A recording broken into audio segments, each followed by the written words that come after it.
haddad wax maqlaysaan hadalkayga qaato dhulka horumarkiisiyo hawl hadidinaye dhulka horumarkiisiyo hawl hadidinaye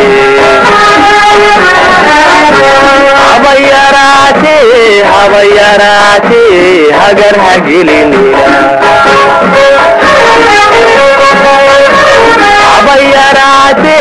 habayaraatee hagar hagelinina qur ilaahay baa laydinku dhaartay halmaamina danteena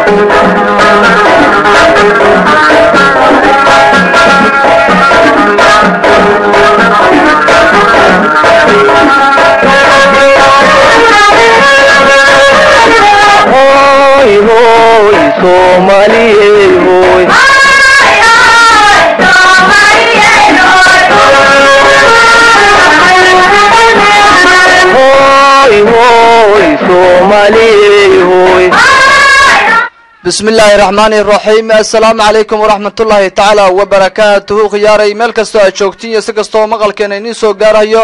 كسو دوادا برنامجka maanta iyo Soomaaliya oo hadahan oo kale aad kala socotaan idaacada maanta Muqdisho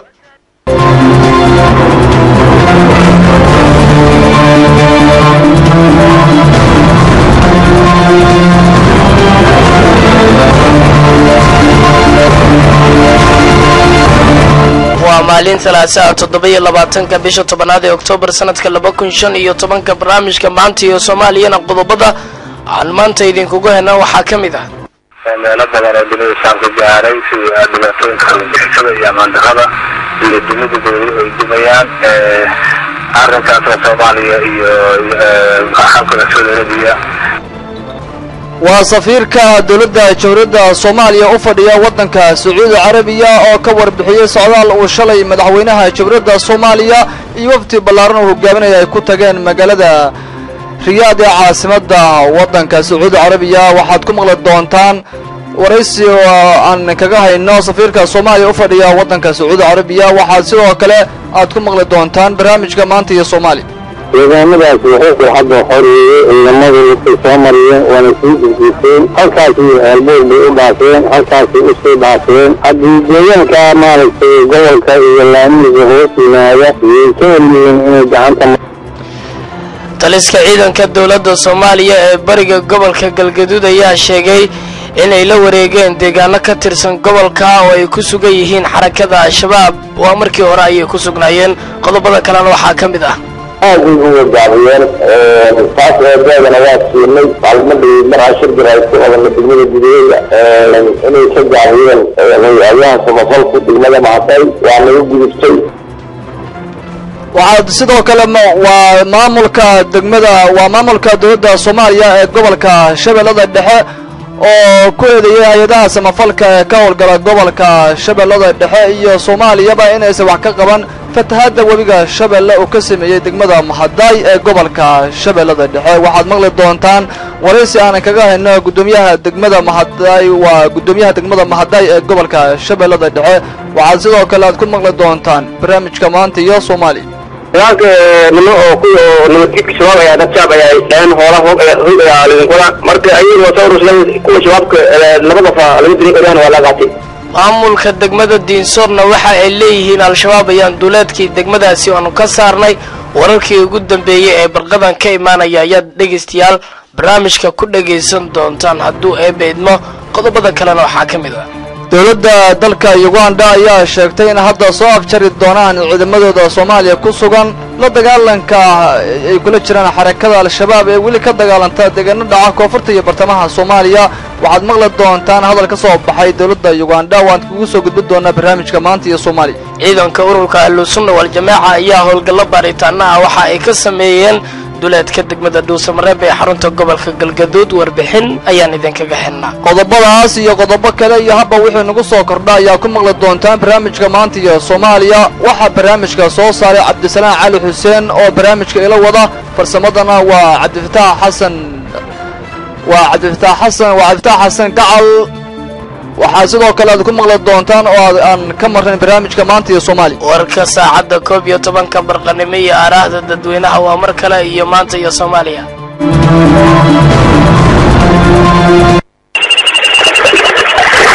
EPC Plus adeegyada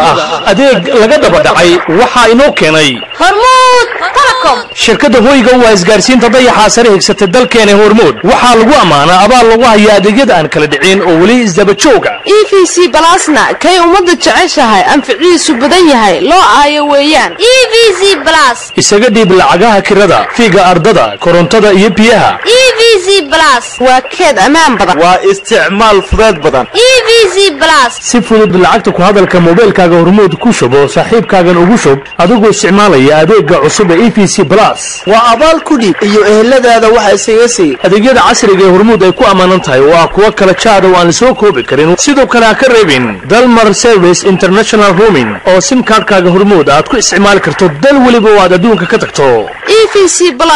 EPC Plus adeeg anfacay dadkoo dhan EPC Plus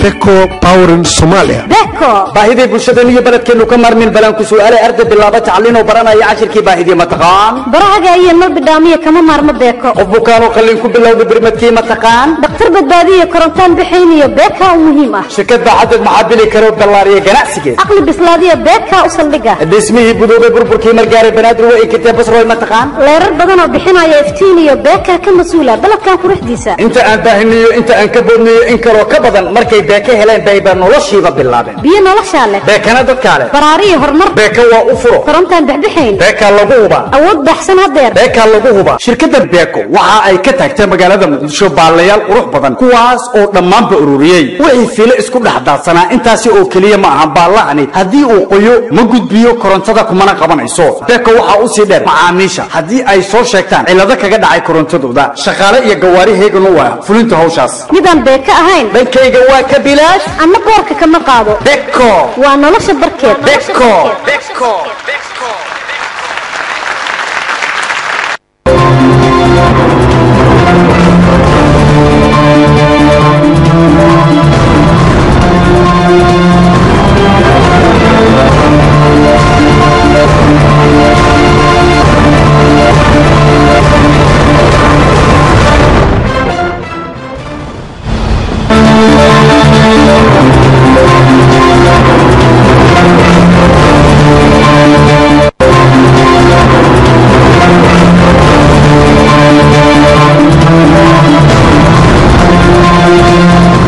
markale maalin wanaagsan qiyaaray meel kasta aad joogtiin ee sagastoo maqalkan idin soo gaaraya waxaad dhegaysanaysaan barnaamijka maanta iyo Soomaaliya qodobka ugu horeeya Cabdisalaan wafdi uu hogaaminayo madaxweynaha jamhuuriyadda Soomaaliya Xasan Sheekh Maxamuud iyo waliba ayaa waxa ay gaareen dalka Sacuudi Arabiya wasiirka arrimaha dibadda iyo wasiirka warfaafinta xukuumadda ayaana ku heliya kan maaliyadana qayb ayuu ka warbixinta waxa eegayay kulamada maanta laga hadli doono boqor Salmaanka Sacuudiga uu la leeyahay Baasha Cali Xaashi shalay galinkii dambe ayay ahayd markii madaxweynaha jamhuuriyadda Soomaaliya iyo wafdi balaaran uu hogaaminayay ay gaareen magaalada Riyaad ee caasimadda waddanka Sacuudi Arabiya madaxweynaha jamhuuriyadda Soomaaliya Professor Xasan Sheekh Maxamuud waxa socdaalkiisa ku wehelinayay xubno ka tirsan golaha wasiirada xukuumadda Soomaaliya waxaana ka mid ah wasiirada la socda madaxweynaha jamhuuriyadda Soomaaliya wasiirka warfaafinta dhaqanka iyo dalxiiska xukuumadda Soomaaliya Maxamed Cabdi Xayir Maareeye wasiirka maaliyadda xukuumadda Soomaaliya taliyaha ciidamada nabad sugidda iyo sirdoonka qaranka Soomaaliya iyo mas'uuliyiin kale Xasan Sheekh Maxamuud madaxweynaha jamhuuriyadda Soomaaliya ayaa casuumaad heer caalami ah ka helay boqor Salmaanka waddanka Sacuudi Arabiya madaxweynaha soomaaliya iyo wafdi uu hogaaminayo iyo boqor salmaanka dalka sacuudi carabiya ayaa la filayaa inay ka hadlaan waxyaabo badan oo ku saabsan ammaanka dhaqaalaha iyo horumarinta sidii loo taageeri lahaa dowladda federaalka soomaaliya ee hadda uu hogaamiyo xasan sheekh maxamuud safiirka soomaaliya u fadhiya magaalada riyaad ee waddanka sacuudi carabiya daahir maxamuud geelle ayaa ka warbixiyey socdaalka madaxweynaha jawladda soomaaliya u gaaray magaalada riyaad ee caasimadda waddanka sacuudi carabiya oo meelo badan oo dunida islaamka gaaray sida dhibaatooyinka argagixisada iyo ammaan darrada iyo dunida dowladuhu ay dimayaan arrinkaasna soomaaliya iyo xalkada saudi arabiya arrin aad iyo aad ay u maaragtay u xiiseynayaan waayo gaar ahaan waxyaabaha ka soo dalka yemen oo marna saudi arabiya kuwaas aadan xiriir bani aadamnimo iyo isdhexgalna ay leeyihiin dankana soomaaliya ay ka saaran tahay oo xiriir bani aadamnimo iyo xiriir soo jireen ay leeyihiin xanuunka ka jira yemen ka jiran qaybo kamida soomaaliya ku fidayo amba ha noqoto madaxweynaha waxa uu la kulmi doonaa boqorka dalkan iyo madaxda sarsare boqortooyada saudi arabiya dhanka kale wasiirada la socdana waxay la kulmi doonaan dadka dhigooda ah wasiirada ku aadan ayay la kulmi doonaan markaas kulamo maanta bilaaban doona ayay yeelanayaan haddii ilaahay dowladda sacuudiga saad la socotaan waxyaaba badan oo aad iyo aad u ballaaran ay soomaaliya ku taageerta waxaa ugu horeeya waa dalka ugu weyn ilaa iyo hadda dalka qaata waxyaabaha soomaaliya u dhoofiso xeebaa lafdhabar ku ah sida xoolaha nool 5 milyan oo neef ay soomaaliya dhoofiyeen dalka sacuudiya xooggeeda soo aadaan shaqaale xoogan ayaa ka jira shaqaalahaas hadda waxaa la isla go-aamiyey oo la isla gartay shaqaale cusub in sacuudiga ay ka qaataan soomaaliya dhanka kale soomaaliya taageeraya keesha bani aadamnimo ha noqdo ama fagaarayaasha caalamiga ah oo qadiidaha soomaaliya sacuudiga ay ka taageeraan ha noqoto arrinkaana arrin sacuudiga ugu soo jeedo oo nabis ku soo jeeda waayo wax laga wada qabto guud ahaan dhibkan dibada islaamku fidayo oo dhibka argagixisada ah wixii qoondaa iyo wixii wax isla qabashaan hadda waa waxaad ugusoo ifidsan tahay maanta in la isla qaadaa dhigo wafdigan hogaaminaya madaxweynaha jawladda soomaaliya ayaa la filayaa in safarkooda u qaato muddo 2 maalina waxayna kala hadli doonaan madaxda dalka sacuudi carabiya sidii loo taageeri lahaa ciidamada qalabka sida ee jawladda soomaaliya ee dagaalo culus kula jira xarakada al-shabaab ee weli ka dagaalanta deegaanada dhaca koonfurta iyo bartamaha soomaaliya sidoo kale madaxweynaha iyo wafdigiisa ayaa la filayaa in kala hadlaan madaxda dalka sacuudi carabiya arrimo ay ka mid tahay dhaqaalaha iyadoona waddanka sacuudi carabiya oo kaalinta koowaad uga jiro waddamada ay soomaaliya u dhoof geysato xoolaha nool waxaana la filayaa in shirkan madaxweyne xasan sheekh maxamuud uu la qaadanayo boqor salmaanka dalka sacuudi carabiya ayaa la filayaa in wax weyn ka soo baxaan waxtarna u leh ummadda soomaaliyeed baashi cali xaashi oo warbixintaasi noo akhriyayay ayuu ahaa dhegeystayaal welina waxaa nagala socotaan idaacadda maanta ee magaalada muqdisho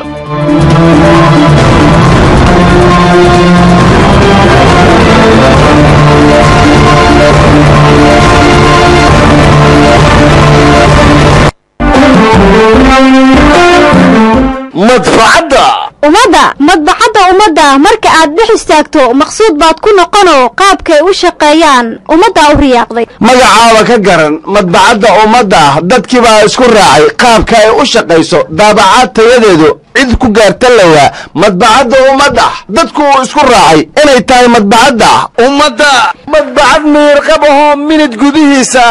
midabkii aad rabtaa degdeg kuugu diyaarin haddii aad rabtaa waa madbacadda ummadda madbacad gaarta lawaa yabway wallah shahaadaan soo qaatay iida dhan waa nunucsan haysaa fasti dhan waa isku dadalsan tahay meeshii waa ay ba'aan looma lehaa meeshii ba'ena xaan looma leha wareedha maxaa kugu dhacay kaligaa waa adiga daldalmaya walaalow shahaadadaanan soo sumsani goodleh waa fahmi lahay fiidi bayaq wax nala fudoohaya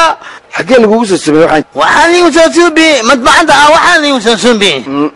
bal midaan fiiri kan fiiri midaan tan maraykanka waa iga wad maraykanka maan gaadayna unako xagga ka keentay amerika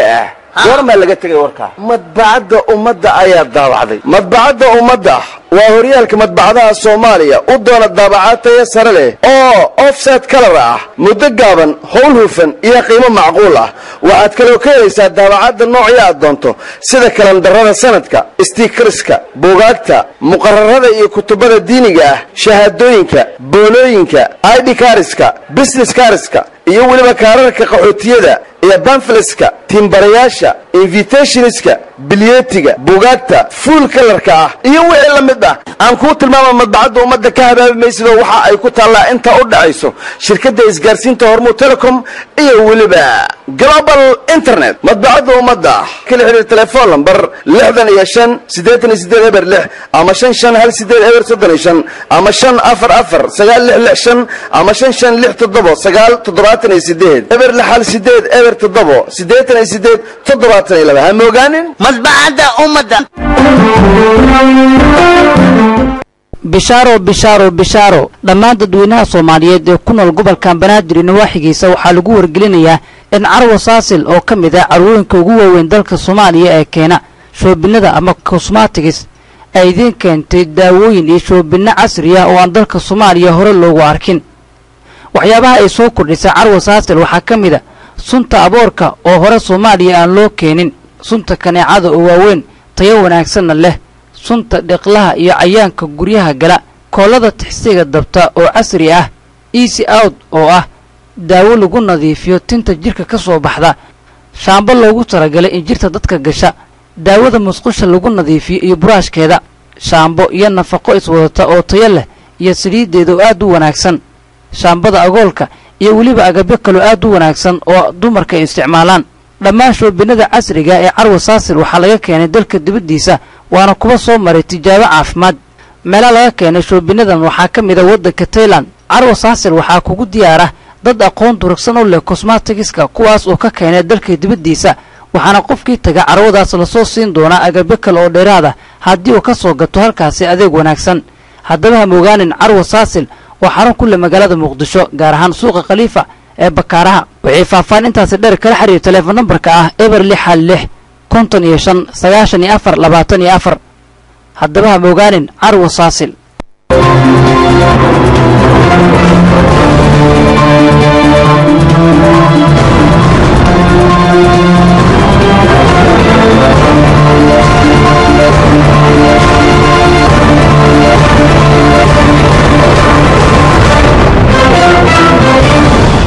barnaamijka maanta iyo Soomaaliya ayaa la socotaan qaybihii hore ee barnaamijkana waa ku guda jirnaa ciidamada dawladda Soomaaliya ee bariga gobolka Galgaduud ayaa sheegay in halkaas ay la wareegi doonaan deegaano ka tirsan bariga gobolka Galgaduud oo fariisimay ku leeyihiin xarakada al-shabaab ee dagaal kula jirta militariga Soomaaliya oo garabkeeda ku amisom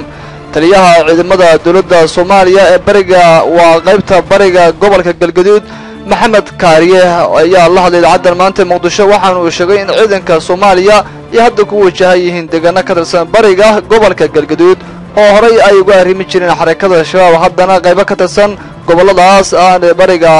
bariga gobolka Galgaduud ay gacanta ku hayaan waxa khadka telefoonka ku wareystay Cabdisalaam Cali Xuseen oo barnaamijka maanta iyo Soomaaliya soo saar xayaarta aad iyo aad u maaqsantahay idaacada aad u maaqsantahay mahad weyn baan u celinayaa iyada iyo masalan ay dhageysanaya dagaalkan in cadowga shaki kuma jiro in cadowga dalka laga horeynayo insha Allah haddii ilaahay waa cadowga oo waa dhawaan ayaad qabsateen deegaanka wabxo ee gobolka Galgaduud ka tirsan deegaanada kale oo hadda ciidanku ay ku dhaqaaqeen oo aad sheegayso taliye waa deegaamada deegaanadaas wuxuu hadda xoreeyay ciidamadu ay soo mariyeen waana sii gudbiseen halkaasi albood bay u dhaafeen halkaasi u sii dhaafeen haddii deegaanka maaragtay gobolka iyo laamihiisa hoos yimaada iyo keliyiin inay gacanta mariyaan sidii badanna gacantay mariyeen deegaankii aad gacanta ku dhigteenba dhawaan ciidamadu howlgal bay ku sameynayeen maalmahan al-shabaab ayaana kala wareegteen deegaano kale ayaa jira weli oo al-shabaab ku sugan yihiin idinkuna howlgalkii ayaad sameynaysaan annagu horta howlgalkanaga waa wadnaa deegaanka iyo dhulkaana ka wadnaa laakiin lama oran karayo hadeeda marka dhabta aan kaga hadlo shabaab deegaanada uga yimaado ama suuragala ayuu degan yahay lama oran karayo laakiin waxaa la oran karayaa waa shufto dadka baratay ee dadka calooshiisa iyo eelihiisa banaysay oo ku dhex dhumaalaysanaysa sidii waxay lamid yihiin tukaan tuug galsaday camal bay lamid yihiin laakiin taliya al-shabaab deegaana ayay inta qabsadeen ayay haddana go'doomin weliba saarayaanoo bandow ku soo rogayaan toos laysma dhigi karo weli waxa ay haystaan awood buuxda soomaalidu way tilaabiyo badan barwaacalayaa leeyahay hadal badanna baaddoon weeye dad aan dhulka xaqiiq ka sheegaynin oo tabcanayaala unbaa kaaga sheekeeyey ee ka tabcana kuu sheegana haddii anuu wax iiga sagaa iyo wax la dhegeysto iyo wax faragaleediyo midna ma leha shabaab deegaan uu hayso oo agagaarkan gobolka u dhow ma jiro meelaha hadda loo malaynayo oo xagaha uu ku leeyahay oo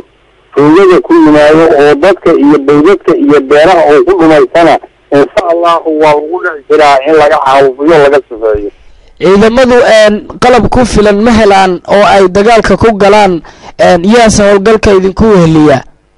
adeer meeshaas inaad gacanta geliyo uma haboono ciidanku qalan ma sitaan iyo raas ma sitaan wax ugu hadlo iyo waxay alle iska weydiiya maaha marka waxaad sheegtay inaad deegaano cusub aad gacanta ku dhigaysaan oo aad qabsanaysaan maxaa caqabada oo aad kala kulmaysaan insha allahu inta aan ku guguranayno gacanta ku dhigayno waa uga guulaysanaynaa waxna nagu gaari maayaan sababtu waa maxay dagaal xaga saxaab xaga يعني سؤال حاجة أمبان كسوعنا يمكن كسوعنا لكن أمبان عدد كبير علينا ممكن أمبان حريصنا إلى يدي إلى الواحد المجال معين بدي صلاة واللي كسوعنا واللي يسمي كسوعنا وهذا كسوعنا واللي كسوعنا معي واحد مجال هي مثلا وإن مجالنا الحمد لله رب العالمين وواحد كسوعنا غيره وواحد يكتبنا إيه حريصنا كوها بوميان howlgalladaas aad sameynaysaan ma jirtaa intii deegaano aad qabateen aad hub iyo weliba rag kale aad ku soo qabateen deegaanada waa xoreynay meel laysaga horyimidna wuxun baa rag iska gaara waanu soo gudinay hadalkuna mar haddii la dhaafo dib ugama laabto wixii jirina dib baan isaga keeni doonaa laakiin waxaan kuu sheegayaa guulo lama filaana oo cadowga yacni milig u ah waanu ka gaarnay annagana farxad iyo faa'iido noo ah waxyaalo badan oo niyadda ciidanka u shaqeeyey oo dadweynaha u shaqeeyey oo yacni mas-uuliyiinta dawladda ciidamada dhisay hora iyo farxad ku dhacay baa noo siyaaday insha allahu waana noo sii siyaadi doontaa dhulkana waanu qoraynaynaa ummaddana waanu qoraynaynaa qawaaristana waa ka sifaynaynaa insha allahu kariim baaqayga waxaan leeyahay dadka muslimiinta ah meelay joogaanba waxaan leeyahay soomaali dalkeeda iyo diinteeda waxay ku raacdo dawladeedana gacanta ha qabato sida ummadaha kale ama adduunyuhu isu raacdo dhulkiisa u dhiirigeliyey soomaali baale soomaali dib ay isugu laabato cusbadeedii iyo caradeedii iyo dhiifideedii iyo rawaankeedii iyo rawaheedii ilaahay halkaasay dib ha ugu laabato Soomaalidu kaadeen aragtay ka baxday kuftay kacday jabtay oo kabatay waxaan rabnaa midnimada ummadda Soomaaliyeed baan rabnaa waxaan rabnaa in dadka shacbiga iyo dhalinyarada xorriyaha loo siiyay inay badbaadaan ay dagaalada iyo halaadii dhibka badbaadaan baan rabnaa waxaan rabnaa waddanku waana deeqaaye waxaan doonaynaa inaan waddankayaga si nabada ugu wada noolaanaanu rabnaa Soomaalidu kaadeen aragtay ka baxday kuftay kacday jabtay oo kabatay bulshada Soomaaliyeed waxaan ugu baaqayaa in ay u soo jeestaan nabaddu inay u soo jeestaan si looga baxo dhibaatadu aysan ka niyad jabin dalka isbedel horle buu galahaya nin walba meesha kaga aadan in masalla inuu ku bixiyo ilaahayna la kala saarto sababto ilaahay ina maal u siriyo sugan u yidhi ulaad baa ka dambaynay Soomaalidu kaadeen aragtay ka baxday kuftay kacday jabtay oo kabatay rajayn baan leenahay in nabad ay dhacdo ummadana maanta dhib waa laga soo daalay dagaalo sokeeye waa soo dhammaadeen inay hadda wixii soo afjarmeen baad muddaa nabadda inaan teegaano oo maanta aan dawladda garab joogsano oo maanta aan nabadda aan qayb ka qaadano oo aan nabad weyn aan rajaynayn taas ayaan ummadda ila aan sheegaynaa Soomaalidu kaadeen aragtay ka baxday kuftay kacday jabtay oo kabatay waxaan ku lahaa dadka Soomaaliyeed intii wax garanayso intii wadaniyadu ku jirto intii Soomaalinimo iyo muxuu ahaay damiir leh in ay nabadda ka wada shaqeeyaan in dib u heshiisiin la bilaabo in dadka Soomaaliyeed ma kala maarmo sumad iyo magacna ma kala leeyahay meel geed gaaban iyo geed dheerba loo fuulo in dantooda ay gartaan oo dantooda loogu baabaa anigu saasaan dhihi lahaa kana urur hebel iyo kana urur hebel inta la iska daayo dalku waa naga dhaxeeya dadkuna waa naga dhaxeeya nabad baynu naga deeqaay in dadka Soomaaliyeed meel la isugu keeno dib u heshiisiinna loo bilaabo Soomaalidu kale naratay kabaxday kuftay kacday jabtay oo kabatay أبواب صوماليين أيها وحود ثم في أروف وقلب اللي بتطلع دون قبلين بالسنة وقرنين حاود فراتيش الدقال فوقلها قود هذا ومدى قريبين فوقاعد وحوش هذا لا تسبع درس هذا مين ويقل اللي بدل هيش حدنيا مصدقا لنا سنة الدرس اللي بدل وقوه لها نيد حدنيا إلهي نحل الثلاث صارته أغجينا بإذن الله كريم إلا قبته الدولة ويسكن معلوم معلومة أن لقى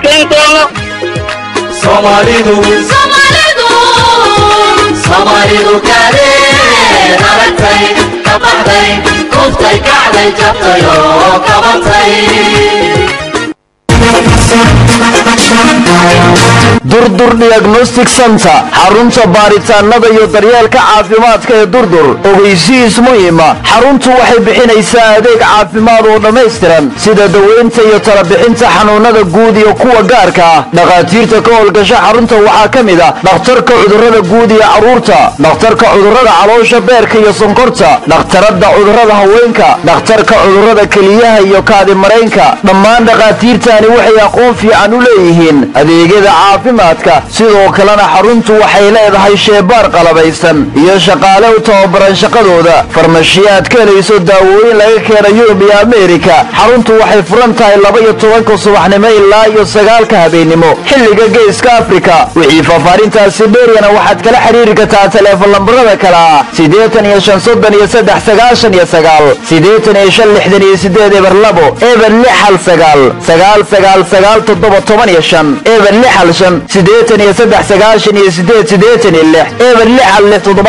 85 xaruntuna waxay ku taallaa degmada Waabari wadada dheer ee Maka al-Mukarrama kasoo horjeedka Hotel Mubarak dhinaca Durdur Pharmacy haddaba ha moogaanin xarunta baaritaanada iyo daryeelka caafimaadka ee Durdur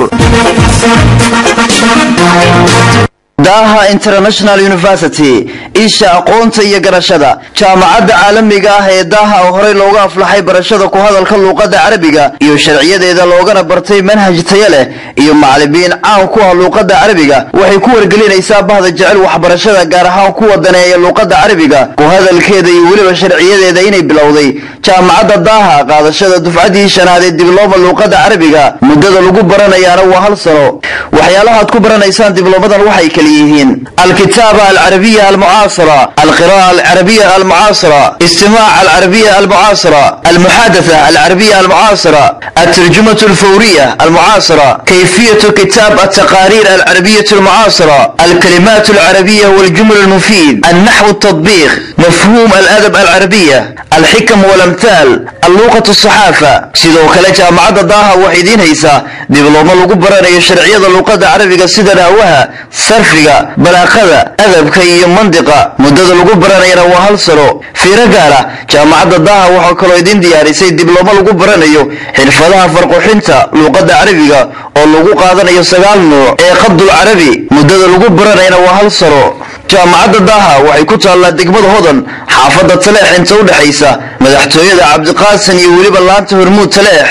wixii fafaanintaasi dheeriyana waxaad kala xiriiri kartaa telefoon lambarada kala eber 6550 eber 7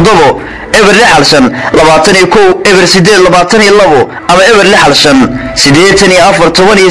65 haddaba ha moogaanin Daha International University jaamacadda Daha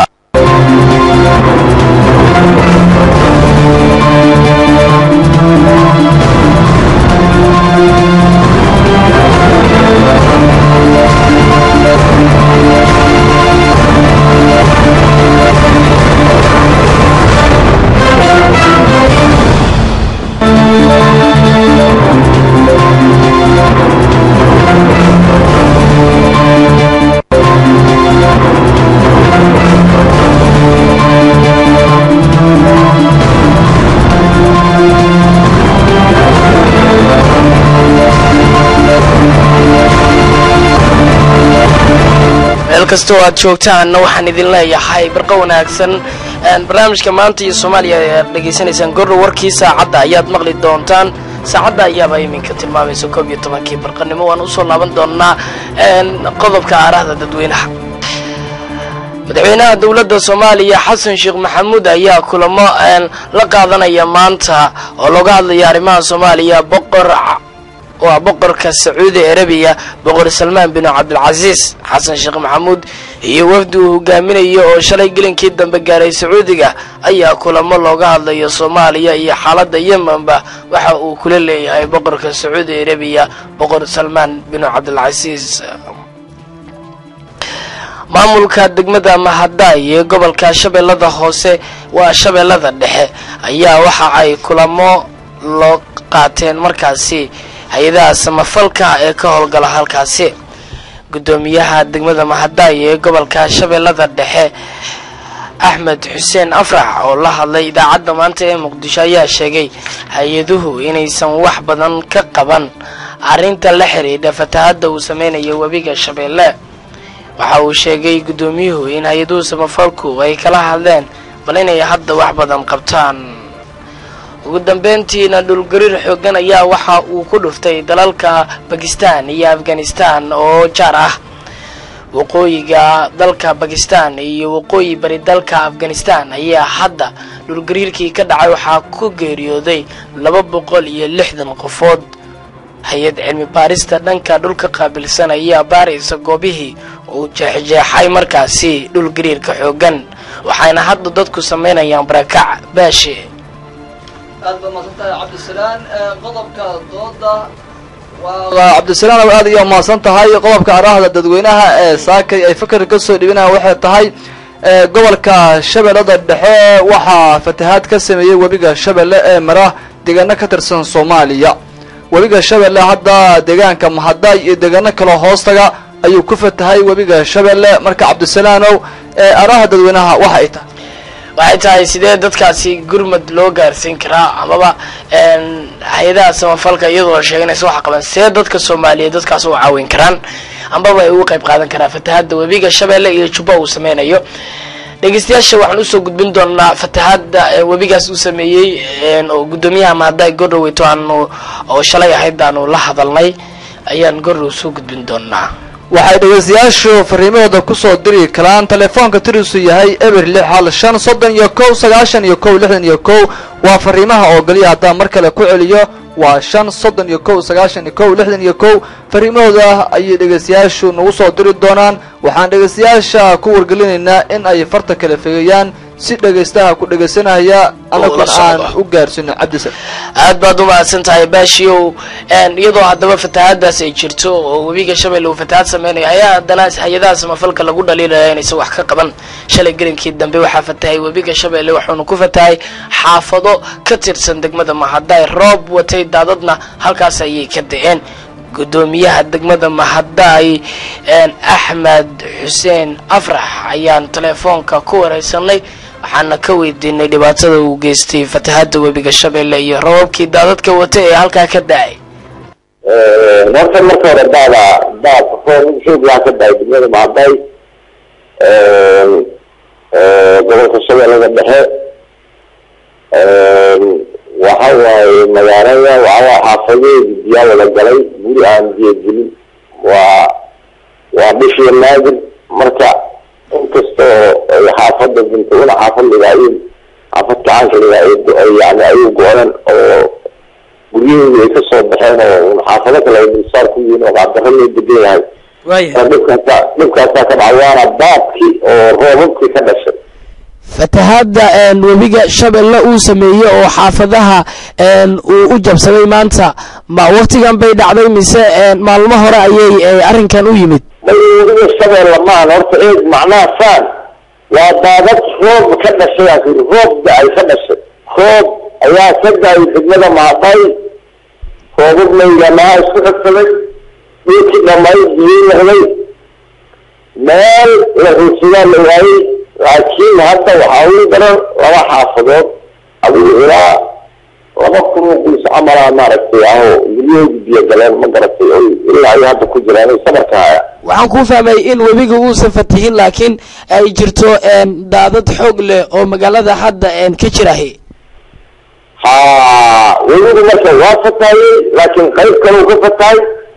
waana shalay galab jinkii dambe oo laamiga kusii jeeda dhinaca galbeed waaye hadday bartamaha waxaa ka mara webiga shabeelle oo bari u raxsinay u kala go-an tahay marka qaybta galbeed xigta oo kanaal weyn ayaa meel dhinaciisa dabsatay marka laamiga ayuu kusii foolleeyahay marka waana la tacaali weynaa oo ilaa iyo hadda ka maquusan oo inaan ka guulaysana rajadayaan qabnaa wuxuu goynayaa laamigii heel burbursanaayo haddana maraa ay biyaha fatahaadaasi marayaan dalag badanaa ku yaallay biyaha inay qaarkoodba bilaabeen marka howlahaasaa jira ama hadday ka jira dhibabkaas culayskaasaa saaran mahadday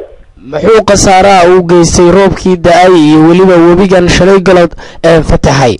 hadde khasaaraha uu geystay wax nafa horta kuma gurin oo bini aadama laakiin ari kul agawaajiyaa oo qoysas arigeedii dhamaydaad ku qaaday waa jiraan haddii taas waa daadki kan fatahaada oo kanaalka sana galan fatahay garabkiisa oo dilaacday oo kusii jeeda beero badan oo dalageedi taagan yahay ayuu khasaaro u geystay haddana waxaan ka cabsi qabnaa inuu laamiga gooyo oo meel la maray lawaayo el iyadoo aada u dhibanaad laamiga oo u burbursanay haddana inay fatahaadaan martaan ay qarka u saaran tahay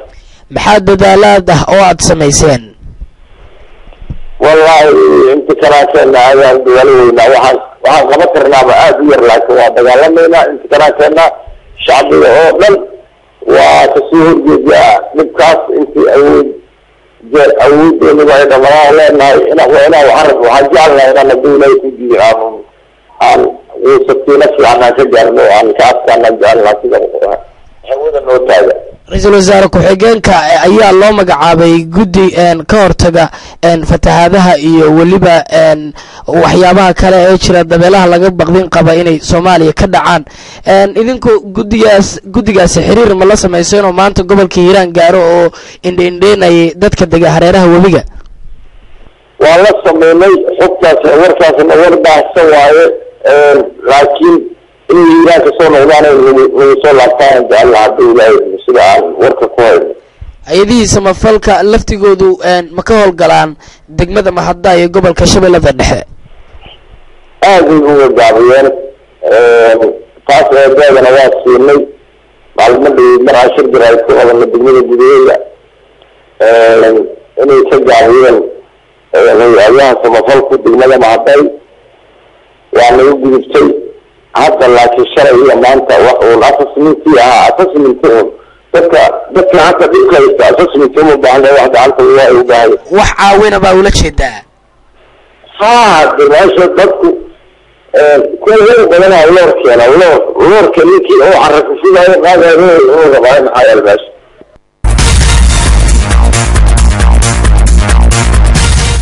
anoo qadra laydhahaa ku nool waddanka Sweden waan jecelahay in waddankii nabad iyo waddan barwaaqo hore Ilaahay inoogu soo celiyo aniga oo degan waddanka Talyaaniga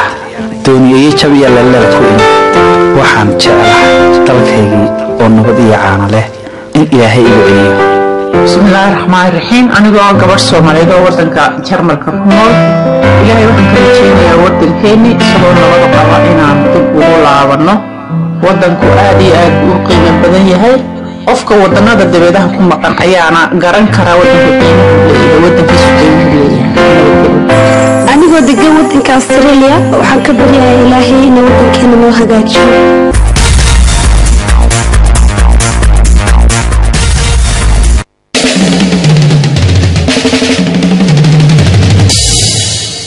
xawaalada caalamiga ah ee Olympic International Express xanaanaynta guud iyo xajinta xoolaha bulshadeenna iyadoo la xashaashin ruuxii xig lacaga loo soo xawiilaa isagoo aan la xakaarin xarunta ugu dhow inuu ka qaato waa xeelada ay ku shaqayso xawaalada Olympic dunidan xag kastoo aad tagtaa xawaalada olombik xarun baa ugu taalla bulshaday xiise geliyaan iyaduunbay xusayaan oo xusulduub ugu jiraan oo xawaalad kalaysan doonayn xaggeeda xoolo shalay la soo diray maanta weli way xaniban yihiin xawaalada olombiktaasi xeerkeedu ma oggola daqiiqadii laguu soo xawilaa daqiiqadeeda xigtaa kaalay xaabsa weeyaan ismigeeda ammaanadu xaqiiqii wuu wen yahay xisaab baa xumaatiyo ruux baa xoolihiisii xig ka mida la waayey tanina xawaalada olombik xeerkeedu ma oggola shaqaale xushmadoodu badan tahay oo haddii lacag laguu soo xawilaayo ama aad xawilayso degdeg xaajada kuu fulinaya ayaa xaruntii aad tagtaa xawaalada olombik xaadirkuuga oo olombik xidig weeye xawaalad bulshadana xurmayso iyaguna xiise ay u qabaan haddaba xawaalada olombik waxay xarumo ku leedahay dunida meeshii aad tagtaa gobol degmo iyo tuulo magaalada muqdishona xarunteeda ugu weyn waxay ku taallaa suuqa bakaaraha maalintaajir haddaba haddii lacag laguu soo xawilaayo ama aad xawilayso xawaalada olombik ha moogaan olombic international exprice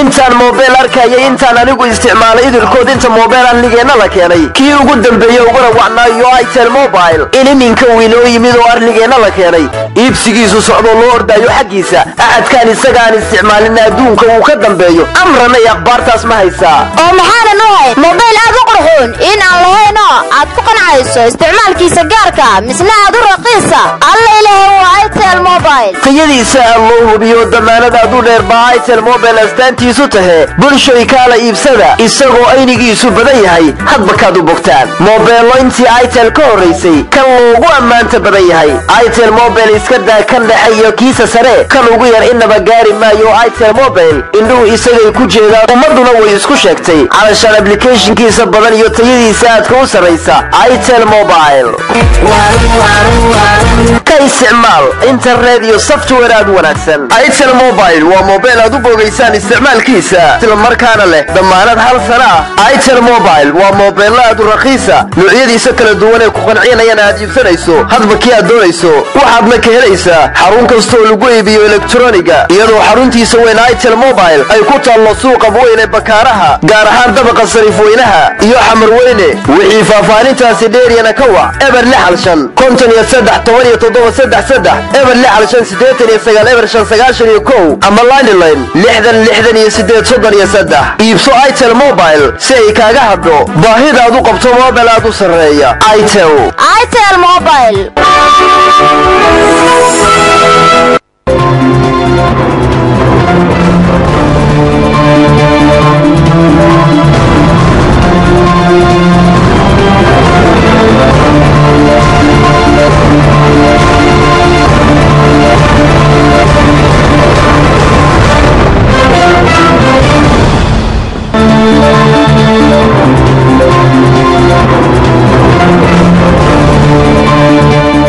weli idaacadda maanta ee muqdisho ayaad dhegaystayaa nagala socotaan barnaamijkuna waa maanta iyo soomaaliya markana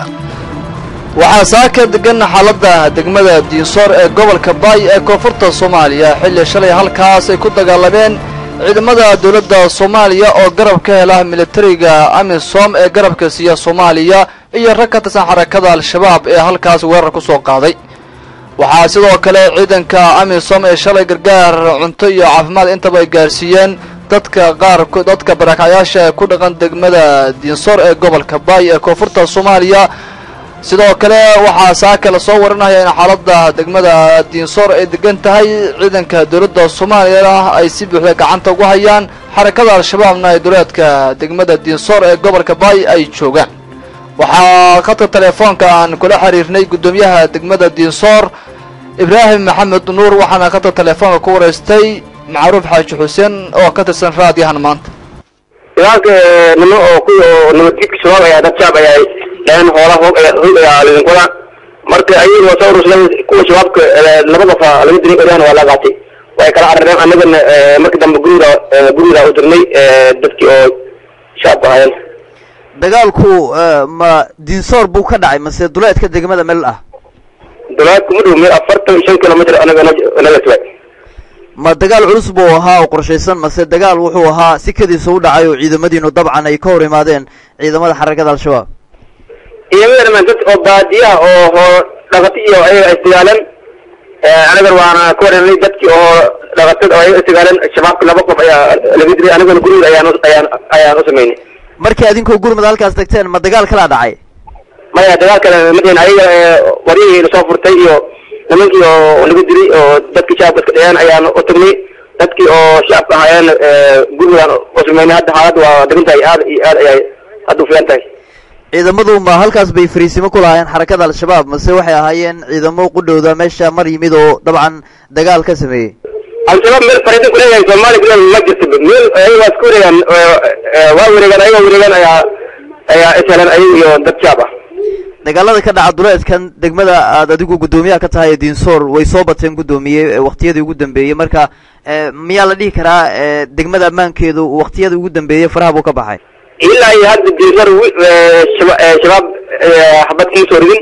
laakiin meelihii ayaga lagu sheegay 11 kilomitr 7 kilomitr anaga weerarnay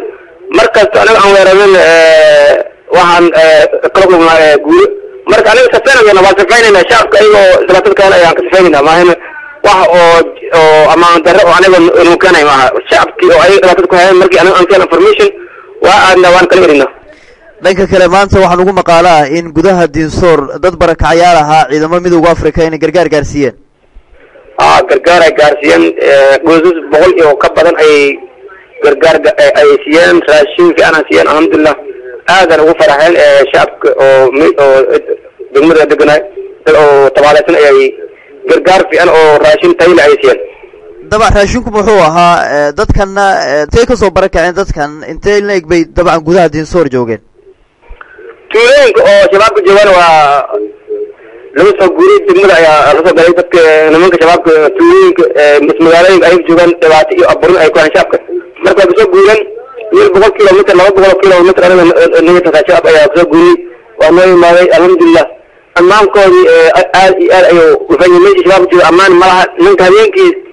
sidii gurigiisa sidii ay oo kale way gashaan marka ammaan malaha meesha ay joogaan meeshii ammaankaan ayay had imaadeen ciidamada dabcan midowga africa halkaas jooga waa kuwa Ethiopia kuwa Ethiopia ay raashin u qaybiyeen dad oo masaakiin ah ma waxa mid ku filan marka raashinkaasi la gaarsiiyay dadkaasi masaakiinta ah nuucay buu ahaa ay kuwii oo ay qaateen waa fuliyeen laakiin in ka badan ayaa tabaalaysan ilaa 5 kun 6 kun waa alarka oo tabaalaysan laakiin ayaga hadda 100 iyo waxa oo ka badan waa kuwa oo siyan buri iyo saliid iyo sokor iyo siyan laakiin ayaga hadda malaha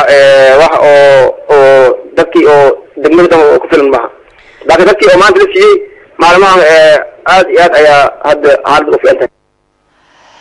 ibraahim maxamed nuur guddoomiyaha diinsoor ayuu kaasi ahaa oo kal hore inoo waramayay dagaal al-shabaab ay la galeen ayuuna ka sheekeynayay sidoo kale ciidanka amisom oo gargaar raashina gaarsiiyey deegaankaas ama degmadaasi ayuu guddoomiyuhu ka hadlay idaacadda maanta ee muqdisho ayaad dhegaysanaysaa qodobkii aaraada dadweynaha haddaan mar kale ku celino telefoonka fariimahana aan idin sheegno waxay dhammaantoodba yihiin gobolka shabeellada dhexe waxaa ku fatahay webiga shabeelle ee mara qaybo ka tirsan gobolka shabeellada dhexe iyo shabeellada hoose waxaa webigu shalay fatahaad saameyn ku yeelatay dadka iyo dunyada ku dhaqan degmada mahadaay ee gobolka shabeellada hoose uu ku sameeyey guddoomiyaha degmada mahadaay ee gobolka shabeellada hoose waxa uu saakay nooga warramay xaaladda degmada mahadaay ee gobolka shabeellada hoose waxa uu sheegay in hadda cabsi kale laga qabo in webigu ku fataho deegaanadaasi waxaa marka ay noqonaysaa araha dadweynaha noqonaysaa dhegaystayaashu sidee baa waxaa looga qaban karaa fatahaadda webiga shabeelle oo alaba ka sameeyo gobollada uu ka mara soomaaliya gaar ahaan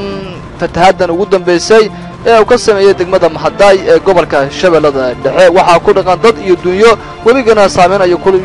ku yeeshay beeraley ayakana saameyn ayuu ku yeeshay haddaba dhegaystow waxay tahay araahdaadu aad ka soo dhiiban doontaa sidee waxaa looga qaban karaa webiga shabeelle fatahaadda ka samaynaya deegaano dhaca gobolka shabeellada dhexe waxay dhegaystayaashu fariimaha ay ku soo diri karaan telefoonka tiriskiisu yahay 531 qaybaha dambe ee barnaamijka maanta iyo Soomaaliya ayaan u akhri doonaa dhegaystayaasha waa in ay si fiican farta u soo qoraan ayna kala fogeeyaan magacooda degmada aad degan tahay dhegaystow soo raacay si annakana aan u gaarsiino bulshada soomaaliyeed ee halkan kaa dhegaysanaysa fakarkaadana waa u saliim ummadda soomaaliyeed maalintay xumaatee ragacaydun murantaan waranku waa macaan yahay soomaaliyad baan lagu soo diraynaa wasiirka gaashaandhigga wasiirka amniga wasiirka arrimaha gudaha ra-iisul wasaaraha iyo dhammaan xukuumadda waxaanu leenahay hawshiini waad gabteen haddaysan dhibaatada kenya aysan ka jawaabi karin maalintay xumaatee ragacaydun murantaan waranku waa macaan yahay labaatan reer baa lagu dilay magaalada marko masaajido kuwa imaamka ahaa dugsi quraan iyo 13 isku meel la dhigay hal mas-uul ah oo idaacadda ka la yiraahdo dadkan maxaa lagu haynayaa ma hayno maalintay xumaatee ragacaydun murantaan waranku waa macaan yahay dadka Soomaaliyeed wax garanaysa Allah waxaa la gudbay maanta hadduu 100 sano jiro iyo hadduu 20 sano yahay dadka Soomaaliyeed ciidanka salaadiinta dhalinyarada bulshada Soomaaliyeed meel kasta ay joogto ayaa wadan wariyaha Soomaaliyeed wixii lagaaga qaato xal ku yimaadaan Soomaalida ka maamul maalintay xumaatee ragacaydun murantaan waranku waa macaan yahay dad Soomaaliyeed ma hayaan mana hayn doonaan dowladda federaalka waxaa ugu baaqayaa nimankaanu xadgudubka beenbeentooda leeyihiin ha tageen dalkan waxay u hayaan oo dhibaato lahayn ma jiraan ujeedadooduna waxaa weeye difaaca badda weeye maalintay xumaatee ragacaydun murantaan waranku waa macaan yahay arrintaas ayaga in laga dhiibiyo Soomaaliyeed ay Kenya iska qaadato suurtagal maaha wax adiga bani'aadamka gali karana maaha in balan bahir laga sameeyo arrintaas ayaga ah qaylo dheer la muujiyo ummadda Soomaaliyeed waxaan u sheegaynaa adeer inaad iska aamusnaato hal maaha wax adiga la qaato maalintay xumaatee ragacaydun murantaan waranku waa macaan yahay waxaan baa u sheegaa beesha caalamka inay fargelin ku samayso argoosiga ay ku hayso ummadda Soomaaliyeed iyo xaddiida ay ku samaynayso in beesha caalamka ay ka joog baan ku yidhaa maalintay xumaatee ragacaydun murantaan waranku waa macaan yahay daaha International University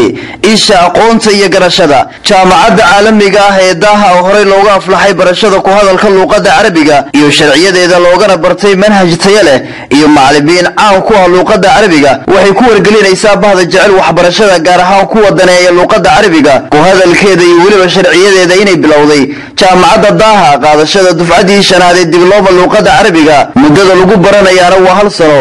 waxyaalaha aad ku baranaysaan diblomadan waxay كليهين الكتابة العربية المعاصرة القراءة العربية المعاصرة استماع العربية المعاصرة المحادثة العربية المعاصرة الترجمة الفورية المعاصرة كيفية كتاب التقارير العربية المعاصرة الكلمات العربية والجمل المفيد النحو التطبيق مفهوم الأدب العربية الحكم والأمثال اللغة الصحافة سيدو كلا جامعة داها وحيدين هيسا دبلوما لغو برانيا شرعية اللغة العربية سيدنا وها صرفية بلاغة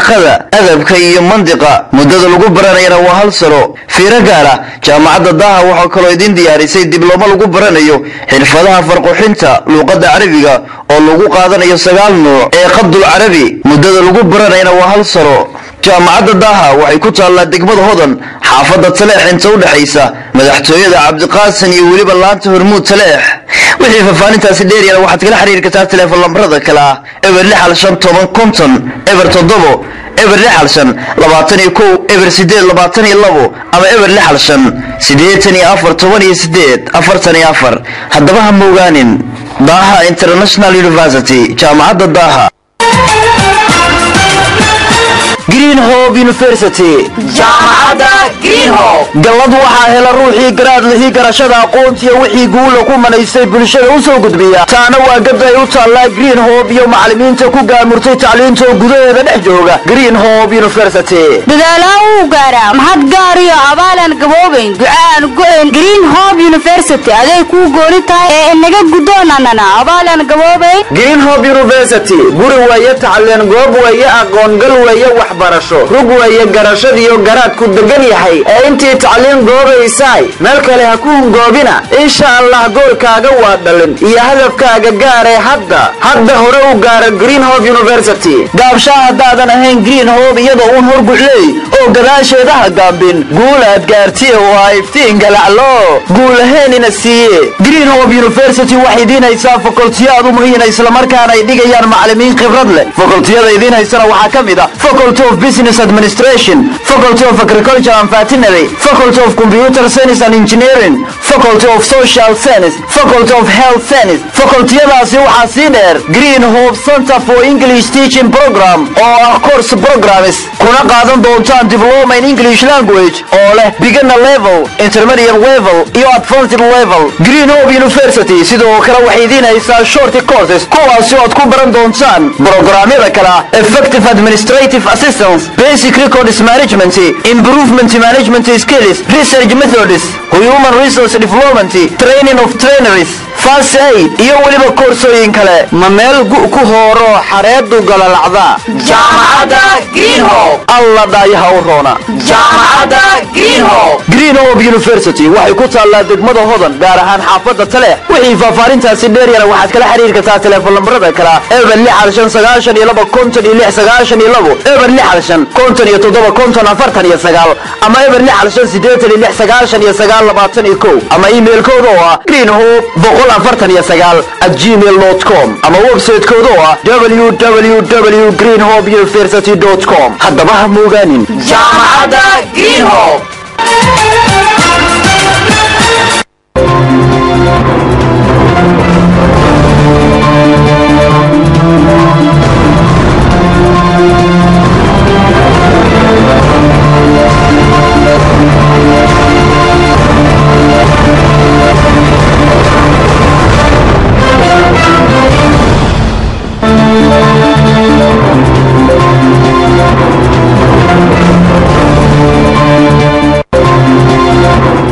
وهاجاك dhageystayaal waxa la socotaan barnaamijka maanta iyo Soomaaliya waxa kala socotaan idaacada maanta Muqdisho oo ay kaga gacan hadisa muujada FM dhirku yahay 95.5 megahertz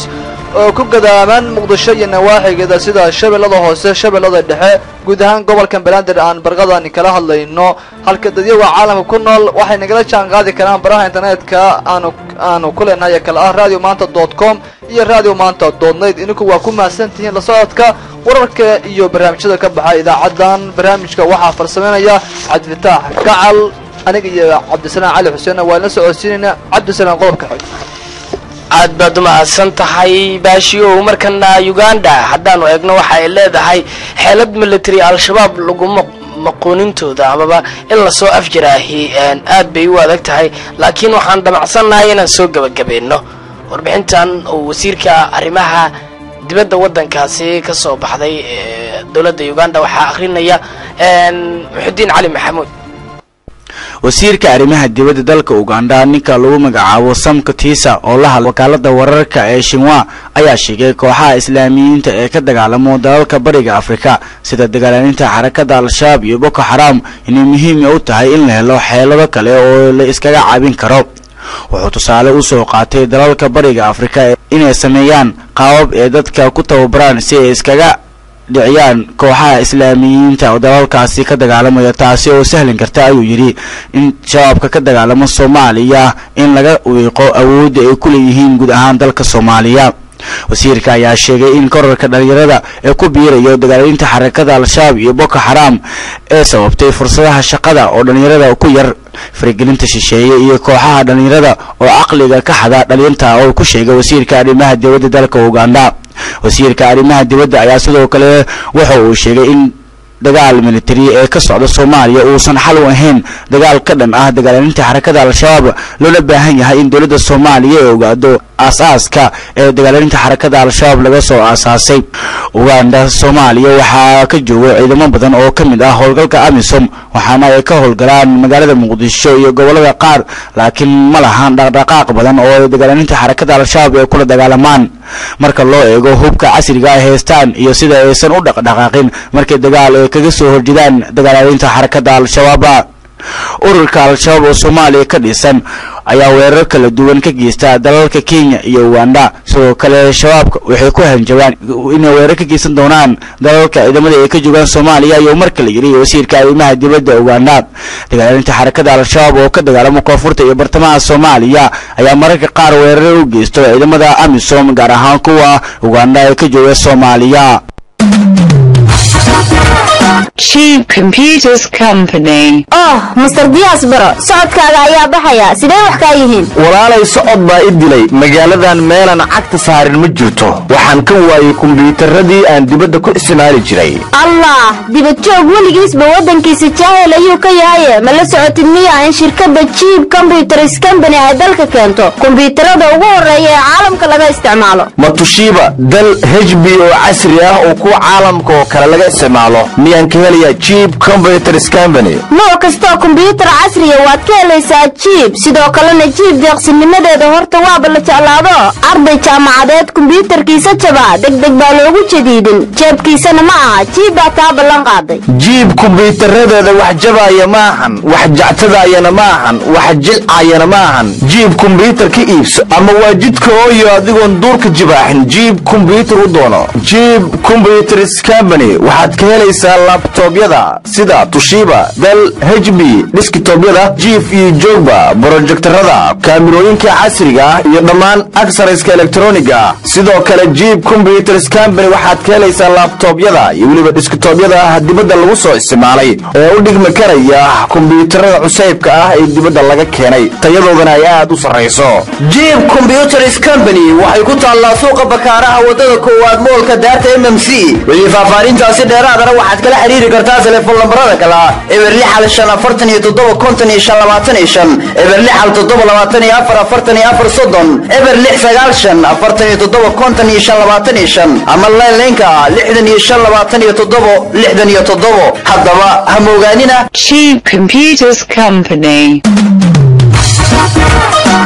Good afternoon, everyone. There are 4 candidates running for president. You think you have several choices. In reality, you have just one choice. Me. Stars International Institute. sida aad bakadayaan magaca loo asteeyo umadu ugu yeeraan Stars International Institute iskuulada ka tilmaaman oo iridii aqoonta weeyaan ahadkii galana degdeg oo aflaxayo ujeedada Stars International Institute loo abaabulay haddaan ka sheego anigoo ku dheeraan alleelahay waa inay bulshadeena idilkii aqoonta ay ka dhargaan jahligana ay ka eriyaan Stars International Institute Stars International Institute waxaan ugu tagaynaa barashada Ingiriiska ardayda ayagoona baraya qaybaha Ingiriiska sida grammar, vocabulary, pronunciation, composition iyo conversation ardayga ka baxana asiga la weydiin wax kasta oo Ingiriiska ku saabsan Stars International Institute Stars International waxay aad inoo barayaan aaladii kombiyuutar sida software, hardware, networking iyo editing ardayga iskuulka ka baxana isaga la weydiin wax kasta oo kombiyuutar ku saabsan Stars International Institute sidoo kale ardayda waxa uu hayaa koorsooyin kala duwan sida English language, computer courses, editing, research methodologies oo loogu talagalay ardayda wax ka barata jaamacadaha waxaa la barayaa research projects, proposal writing iyo writing books barashada maadada researchka ah ayaa aad ugu baahanahay waayo wax badan ay iga caawinaysaa maadaama aan ahay arday dhigta jaamacad xagee ka bartaa maadadaas muhiim ayay ii tahay inaan barto luqadda ingiriishka xageen ka bartaa ma waddanka ayaan ka tagaa gebi ahaanba luqadda ingiriishka darteed sidaan u soo barto dhammaantiin saaxiibayaal waxaa halka idiin haya oo idin baraya maadooyinka aad ka wareersan tihiin iskuulka Star International School gaara oo hadda taga macadku wuxuu fursad siinayaa dadka shaqeeya waxayna helayaan xiisado waqtiga hore iyadoona macadku sidoo kale uu leeyahay sibnaaro free ah macadku wuxuu ku yaalaa xaafadda Baaruba dhabarka dambe ee masjidka Xareed wixii faahfaahintaasi dheeriyana waxaad kala xiriiri kartaa telefoon lambarada kala eber 677 eber ama eber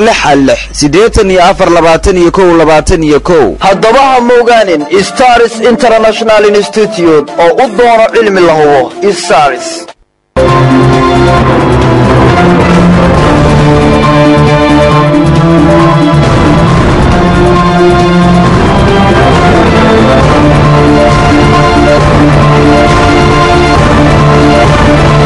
goordhow fariimihii aad noo soo dirteen ayaan dhegaystayaal akhrin doonaa markana ciidamada ururka ahlusunna wal-jamaaca ee gobolada dhexe ee Soomaaliya ayaa howlgallo ammaanka lagu xaqiijinayo waxay ka wadaan deegaano hoostaga magaalada Dhuusamareeb ee xarunta gobolka Galgaduud ee bartamaha Soomaaliya. ciidanka ururka ahlusunna ayaa duleedka degmada Dhuusamareeb ee xarunta gobolka Galgaduud waxa ay shalay iyo maanta ka wadaan howlgal lagu baadigoobayo. ciidanka waxa ay ku daba jiraan rag sida ay sheegeen dad taabacsan maamulka Galmudug ee gobolada dhexe iyo waliba dad muqaadaraad ku dhaxaysta deegaanaha hoostaga magaalada Dhuusamareeb. ahlusunna ayaa sheegtay inay isballaarin doonto dhulal horlana ay gacanta ku dhigi doonto waxaana inta badan deegaanada degmada Dhuusamareeb hadda ku sugan ururka ahlusunna wal-jamaaca oo xilliyada habeenkii howlgalkoodu badan yahay. ahlusunna wal-jamaaca waxay gacanta ku hayaan magaalada Dhuusamareeb ee xarunta gobolka Galgaduud iyo degmada Caraade iyo degmada Guraceel ee gobolka Galgaduud. deegaano kale ee ka tirsan gobolka Galgaduudna waxaa gacanta ku haya maamulka Galmudug State ee lagu doortay munaasabad ka dhacday Cadaado haddana uu hogaamiyo mudane Cabdikariin Xuseen Guuled. oo tahay qodob-wareedkaasina wuxuu ahaa ahlusunna oo howlgal wada markana fariimihii dhageystayaashu ay soo direen haddaanu eegno Baashi Cali Xaashi oo in kastoo ay aad u fara badan yihiin waan idin mahadnaqeynaa mar walba sidaad idaacadda ula soo xiriirtaan. haye cabdisalaanow sidaa sheegtay dhegeystayaal badan ayaa fariimo soo diray. dhegeystaha ugu horeeya haddaan soo qabta waxau leeyahay waa idin salaamay bahda raadiyo maanta walaalaha barnaamijka maanta iyo Soomaaliya. magaca waxa uu leeyahay waa Cabdullaahi Yare waxaan joogaa uu leeyahay waa ku mahadsantihiin buu leeyahay. webigana waxa loo qaban karaa in cid kastoo Ilaahay wax siiyay ay halkaas ay gargaar ka gaarto dadka halkaas ku dhaqan webigana laga hortago. dhegeysta kale waxa uu leeyahay waa idin salaamay bahda raadiyo maanta walaalaha barnaamijka waa Baashi Cali Xaashi Cabdisalaam Cali Xuseen iyo waliba Cabditax Gacal oo farsamada inii fadhiya. waad kaaga mahadnaqaynaa sida aan adiguna ugu xiran tahay barnaamijkan maanta iyo Soomaaliya. waxaan leeyahay in ay xil gaar iska saaraan dawladda Soomaaliya oo dadka u adeegta. Cabdisalaam waa tahay dhegeystayaal kale ayaa fariinta soo diraya waxay leeyihiin assalaamu calaykum radio maanta waa Maxamed Faarax oo jooga degmada Dharkeenley. waxay ila tahay buu yiri in mas'uuliyadda la bixiyo ka hor inta fatahaadu sameyn bay ahayd buu yiri in mas'uuliyad la iska saaro. waanu ku mahadnaqeynaa dhegeysta kale assalaamu calaykum bahda maanta magaceegu waa atooraha buureedka degmada Yaaqshid ayuu yiri qodobka haddaan ka ra'yi dhiibto ayuu leeyahay dhegeystahan waxaan leeyahay ha laga hortago walaalayaalow oo si aad gurmad loo gaarsiiyo dadkaasi. assalaamu calaykum bahda maanta Cabdisalaan iyo Baashi Cali Xaashi iyo farsamayaqaanka waa Luul Axmed Ladanay goobta waxaa looga qaban karaa bay tiri laga hadlo madaxweynaha iyo dadka kale Ilaahay wax siiyana bay leedahay waxa uu qabteen. assalaamu calaykum magaceegu waa Ramlo degan oo joogta Daynile bay tiri Ramlo degan oo joogta Daynile waa in dawladda ay arrinkan wax ka qabataa iyada inuu u talaabay tiri. Cabdisalaan waad mahadsantihiin adiga mudan ee dhegeystahan magaceegu waxa uu leeyahay waa Cabdi Mahdi oo jooga warta nabadda. runtii waxaa looga hortagi karaa buu yiri shacabka iyo maamulka oo iskaashada iyo dawladda dhexe ayaan gacan u fidin kartaa Ilaahayna dadka hasamata bixiyo. dhegeysta kale assalaamu calaykum magaceegu waa Cabdi Nuur oo jooga Muqdisho gaar ahaan wuxuu yiri Muqdisho haddaan fikirkeyga ka dhiibto gaar ahaan jungal buu joogay haddaan fikir ka dhiibto waxaa looga hortagi karaa in hay'adaha Soomaaliyeed ee samafalka gargaar gaarsiiyaan maxaa yeelay buu yiri dadka way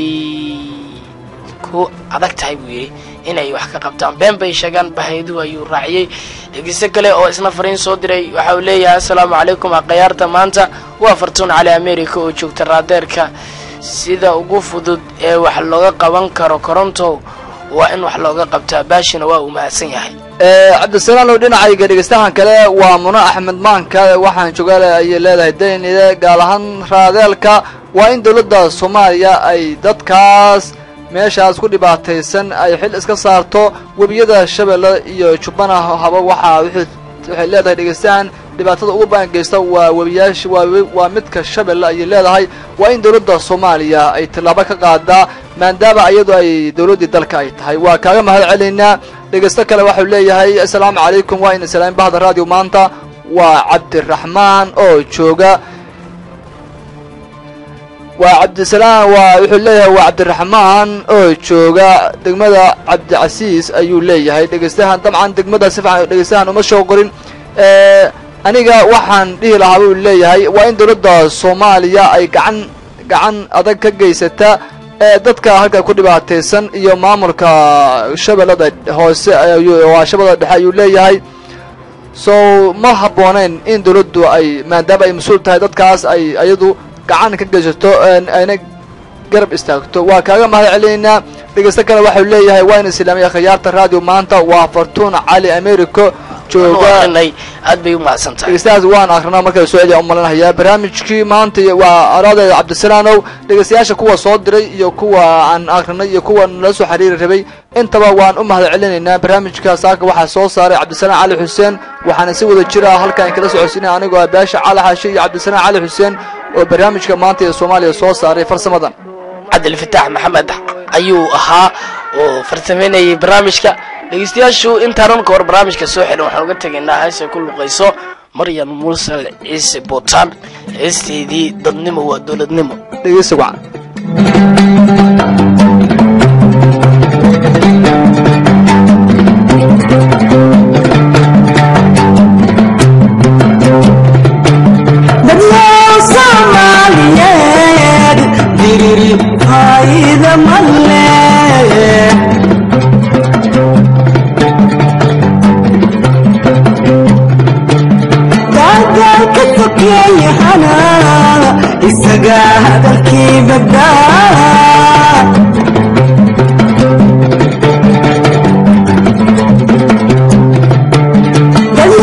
Somalia, diri fayda mal